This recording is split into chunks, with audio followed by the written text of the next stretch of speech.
नमस्कार, city news channel में स्वागत है। हमारे साथ में है अमरावती के आयुक्त और हाल ही में आईजी पद पर जिनकी पदोन्नति हुई नवीन चंद्र जी रेड्डी पिछले 15 महीने से लगातार अमरावती के संपर्क में जो अपराध और अपराध से मुक्त अमरावती बनाने का जो सपना इन्होंने लिया। 15 महीने पहले जब आए थे जब भी कहा कि अमरावती में जितने भी अपराधी है और आते समय ही दंका दिया अपराधियों को जो आज तक चल रहा है, और हाल ही में कई अपराधियों को निकालकर उन्हें जेल के सलाखों के पीछे पहुंचाया। ऐसे हमारे नवीन चंद्र जी रेड्डी आज स्टूडियो में हैं।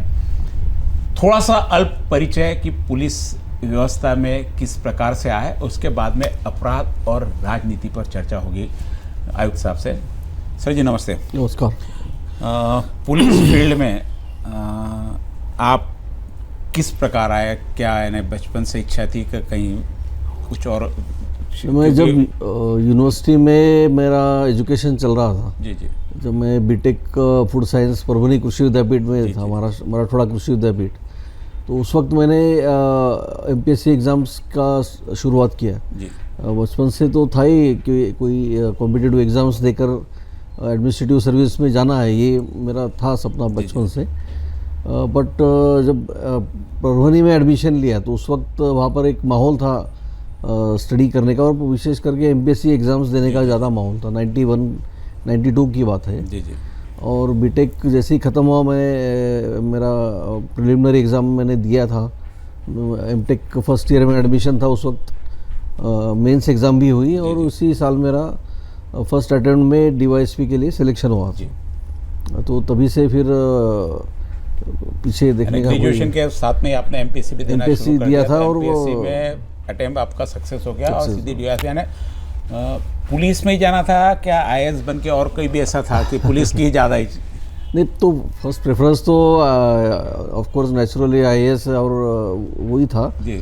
बट जैसे ही पुलिस में सिलेक्शन हुआ तो कई सारे जो फ्रेंड्स होते हैं या जिनसे भी, और एक ग्लैमरस जॉब जो दिखता है यूनिफॉर्म का, उसका अट्रैक्शन नेचुरली सभी को होता है, तो वो मुझे भी हुआ।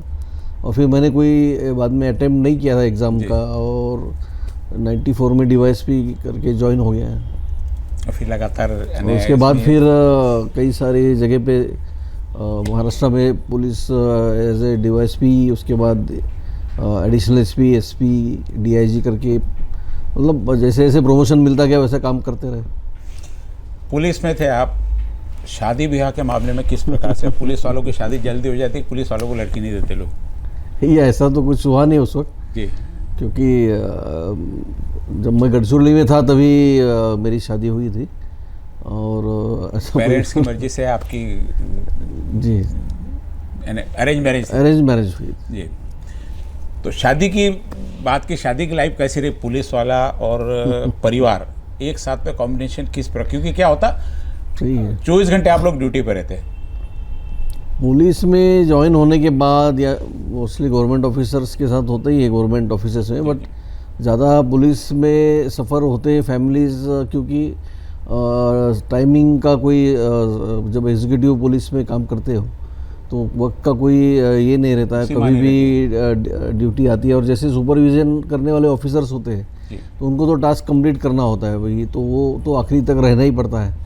तो उसके लिए काफ़ी सारी जवाबदारियों में कई बार छुट्टी नहीं मिलती है, कई बार मतलब जब कोई फंक्शन होता है घर में या कोई शादी होती है या कोई भी इवेंट हो, तो पर्सनल लाइफ में बहुत प्रॉब्लम्स आते हैं पुलिस अधिकारी या कर्मचारियों के, कि उनको टाइम पर छुट्टी मिलती नहीं है, तो इसलिए वो जो है घर वालों को ज़्यादा वक्त नहीं दे पाते, या फिर अपने दोस्तों को या रिश्तेदारों को ज़्यादा वक्त नहीं दे पाते। ये तो सभी का कंप्लेंट होता ही है, और नेचुरली अपने वाइफ का और बच्चों का भी होता ही था। तो इसको सेटिस्फेक्शन किस रूप में वापस लेते हैं आप? क्योंकि क्या होता, परिवार सबके लिए इम्पोर्टेंट होता है, दोस्त इम्पोर्टेंट होता है। आपको हर 3 साल में जगह छोड़ के जानी, फिर नए दोस्त बनाने, तो पुराने दोस्त भी इस लिस्ट में कहाँ रहते थे? जो दोस्त होते हैं, तो अभी मैं काफ़ी महाराष्ट्र में काफ़ी शहरों में काम कर चुका हूँ, तो हर जगह जा भी जाता हूँ तो अच्छे नए दोस्त बन ही जाते। और जो पुराने जो दोस्त हैं अपने गांव के, अपने शहर के, कॉलेज के, तो अभी भी संपर्क में होते। फैमिली को डिस्टर्ब होता ही है, बच्चों को हर 2 साल में घर बदलना या 2-4 साल में स्कूल चेंज करना, ये उनकी लाइफ में एक डिस्टर्बेंस होता ही था। और बट एक पार्ट ऑफ लाइफ करके जब उन्होंने देखा कि इसमें अभी कोई सुधार पर्याय नहीं नहीं हो है। सकती, तो उन्होंने Accept वो कर लिया। एक्सेप्ट किया। और वो काफ़ी मतलब अगर फैमिली का अपने साथ हो, फैमिली अपने को साथ दे तो और जी। अच्छा काम कर सकते, ये उनको भी पता चला। तो नेचुरली उन्होंने भी काफ़ी हमारे जो भी ये थे, मतलब टाइम का जो प्रॉब्लम आता था उसमें कोऑपरेट किया, उन्होंने, एक्सेप्ट जो किया। और फिर चलो पत्नी ने एक्सेप्ट कर लिया। बच्चे हर 2 साल में जैसे बता रहे कि स्कूल बदलना पड़ता, उनके दोस्त बदलते, उनकी मेंटेलिटी ये होती, वो किस प्रकार से प्रिपेयर हो जाती है? मुझे एक ही बेटा है और उसका एजुकेशन औरंगाबाद में हुआ। जी और कब हमने बाद में फिर एक ही जगह पे फैमिली को रखा उसके एजुकेशन के लिए, औरंगाबाद जो अभी संभाजी नगर शहर है, वही उनका एजुकेशन कंप्लीट किया 10th-12th तक। तो एक स्टेबिलिटी लाने के लिए जो फैमिली को भी सेक्रीफाइस करना पड़ा। मैं घूमता रहा, बट वो एक जगह रुके बच्चे के एजुकेशन के लिए। कई बार प्रोफेशन स्वभाव बन जाता है। पुलिस की नौकरी रौब, दबाव वाली भाषा में बात करना, क्या परिवार में भी ऐसा होता आपके साथ में कभी? ये कभी कभी हो जाता है, क्योंकि काम का तनाव घर पे भी जाता ही है। बट जहाँ तक हो गया, मैंने काफ़ी बैलेंस करने का कोशिश किया और हुआ भी है। बट हो जाता कभी, जब यंग रहते थे, जब यंग जो वक्त था 20 साल पहले का, तो वो दौर थोड़ा और ज़्यादा तकलीफ वाला था, ये होता था। बट अभी हम लोग भी मैच्योर हो गया वक्त के हिसाब से हमें पारिवारिक ग्रुप में मैच्योर हो गए। वक्त के हिसाब से आदमी सेटल हो जाता है, मैच्योर भी हो जाता है। तो मैच्योरिटी सब में आती है, आना भी चाहिए। कोई ऐसा परिवार का अनुभव कि आपको लगा कि मैंने पुलिस की नौकरी क्यों की करके? नहीं, ऐसा तो कोई अनुभव नहीं आया। बट होता है ना, जब देखते हैं कि वक्त नहीं दे पाते बच्चों को, या फैमिली के कोई फंक्शन से, अभी भी फैमिली में कोई फंक्शन हो तो मैं अभी भी यहाँ भी था, तो कई सारे पिछले साल में कोई घर के कार्यक्रम में, या दोस्तों के वो जो क्लोज फ्रेंड्स थे जा नहीं सकते। उनके कुछ कार्यक्रम में नहीं जा पाया, तो वो उतना वो समझते हैं दोस्त लोग भी। बट एक होता है कि ये जो एज है, अब उसमें जो दोस्त है या रिलेशन है, उनको भी लगता है कि आना चाहिए, ऐसे कुछ मिस कर लेते हैं। बाकी तरह से तो देखिए सब कुछ रिवार्ड मिलते रहता, एक कोई ऐसा कार्य है जिसमें सारे परिवार ने सामूहिक रूप से आपको रिवार्ड के, नहीं पुलिस में जाके बहुत अच्छा काम किया? ऐसा कुछ नहीं, बट जब हमारी ये जो प्रशंसा जब नागरिकों की तरफ से होती है, या कभी अप्रिशिएट होता है, रिवॉर्ड मिलता है, या जब, तो नेचुरली घर वालों को भी वही हमारा अचीवमेंट पे उनको भी खुशी होती है। जब मुझे राष्ट्रपति का पुलिस पदक मिला और सकुटुम्ब हमने जब जाके गवर्नर के साहब के हाथ से लिया, तो वो भी एक आनंद का क्षण था उनके लिए, फैमिली के लिए, बच्चे के लिए। यानी जितना समय फैमिली से निकाल के जो लिखता, बाकी जब अपनी ये लोगों को अपनी तारीफ मिलती है, परिवार को दिखता है, निश्चित रूप से तो जितना समय कम दिया उसकी पूर्ति कहीं ना कहीं से इस रूप से हो जाती है। ये था व्यक्तिगत, थोड़ा सा व्यक्तिगत बातें साहब की। अमरावती में 15 महीने आयुक्त साहब को हो गए। सब सीधा अमरावती का क्या अनुभव रहा, अपराध और राजनीतिक का?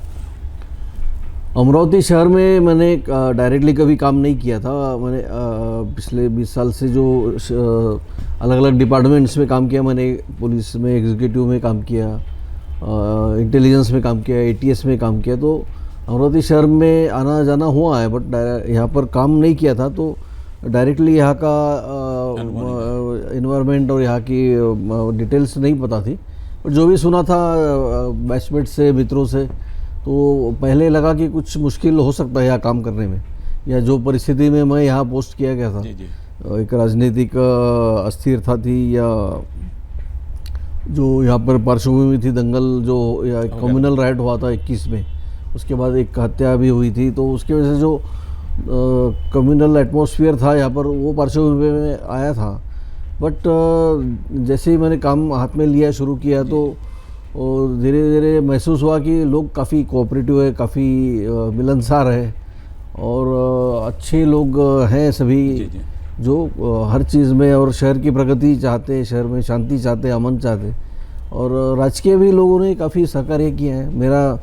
मुझे नहीं लगता मेरा किसी राजनीतिक व्यक्ति से कुछ वाद हुआ या बैर हुआ है, कि क्योंकि उनका अपने जगह पे सही होता है और हम अपने जगह पे सही होते हैं।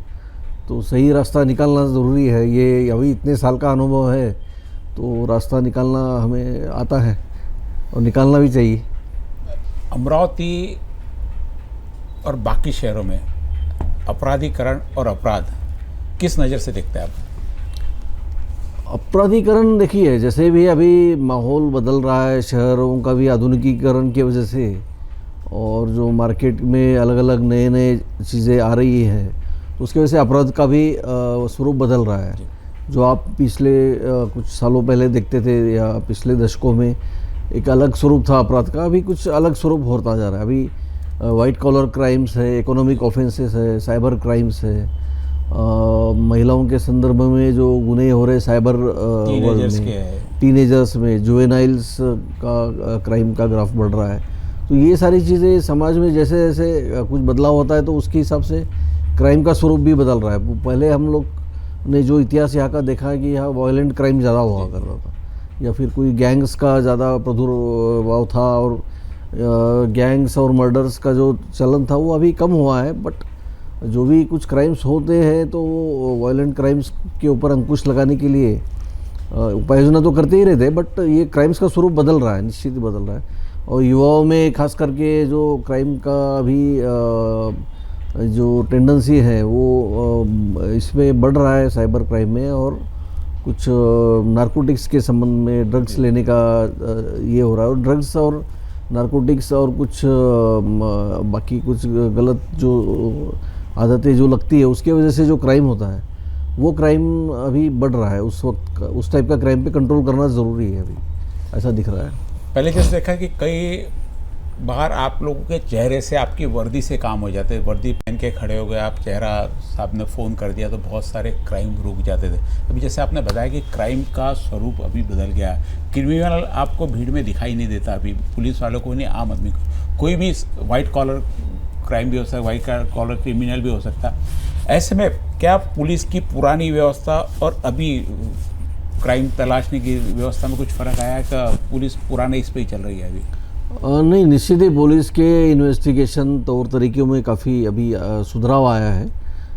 हालांकि अभी जो नए कायदे आ रहे हैं उसमें और काफ़ी जो अपने आपको बदल दिखेगा ही, क्योंकि उसमें काफ़ी सारा इन्वेस्टिगेशन को संरक्षण दिया गया है। बट अभी भी जो व्यवस्था है उसमें काफ़ी आधुनिकीकरण आया है। फोरेंसिक पे ज़्यादा अभी भर दे रहे हैं, और जो तांत्रिक एविडेंस है, टेक्निकल एविडेंस जिसे बोलते हैं, और साइंटिफिक एविडेंस, उसी पे ज़्यादा काम करना पड़ रहा है। और अभी नए जनरेशन के जो अधिकारी आ रहे हैं, कर्मचारी आ रहे हैं, तो वो भी सब ज़्यादा पढ़े लिखे हैं, उनको भी अच्छा नॉलेज होता है। तो टेक्निकल और साइंटिफिक इन्वेस्टिगेशन पे ज़्यादा जोर दिया जा रहा है, जिसकी वजह से जो एविडेंस है, जो सीरियस ऑफेंसेस में एविडेंस है, वो एविडेंस की वजह से एक्यूज्ड को जो है कोर्ट में सज़ा होना चाहिए, वो दृष्टि से काम होता है। पहले जो है काफ़ी सारा एविडेंस जो है वो ओरल और ये एविडेंस होता था, और सर्कमस्टेंशियल एविडेंस पे कम एविडेंस जो है मिलता था। लेकिन अभी काफ़ी सारा सुधार आया है टेक्निकल और साइंटिफिक में, और एक्यूज्ड और सभी लोगों को काफ़ी राइट्स अपने हक का काफ़ी जो है उनको भी पता है, ह्यूमन राइट्स पता है, अपने न्यायिक अधिकार अभी लोगों को ज़्यादा पता है, और क्रिमिनल मेंटालिटी या क्राइम करने वालों को और ज़्यादा पता होता है।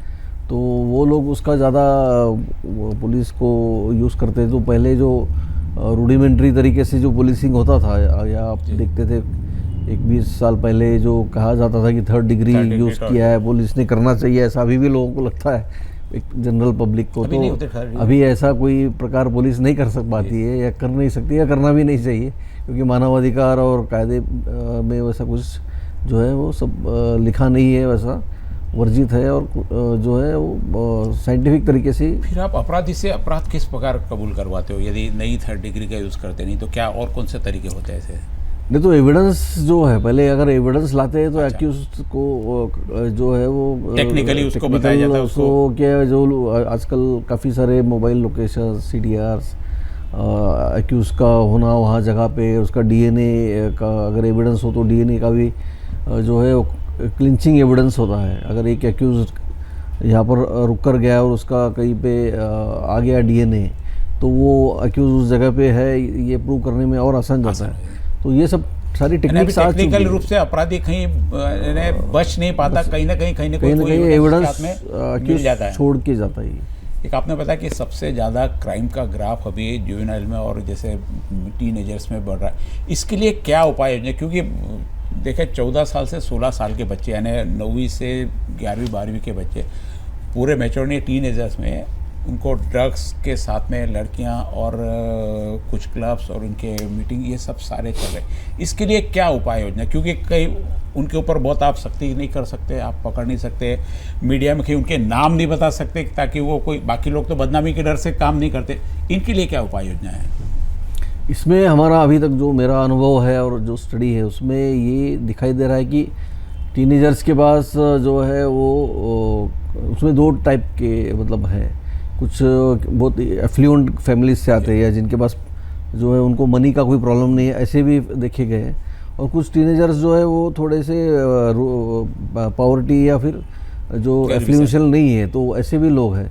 तो वो जो गैप है उसको भरने के लिए भी कभी कभी टीनेजर्स की ओर से या कोई सारे जुवेनाइल्स की ओर से पैसे के लिए क्राइम किया जाता है। तो कभी चोरी का क्राइम हो, फिर अगर उसको आदत हो गई किसी ड्रग लेने की, कई सारे लोगों को धीरे धीरे कोई ड्रग की आदत हो जाती है, तो वो ड्रग्स के लिए भी वो बीच में फिर कुछ चोरी की आदत लग जाती है या फिर और पैसा ज़बरदस्ती छीनने की आदत लग जाती है। तो ये सारे बातें जो है ये कंट्रोल करने के लिए सोसाइटी में सभी बहुत सारे आजकल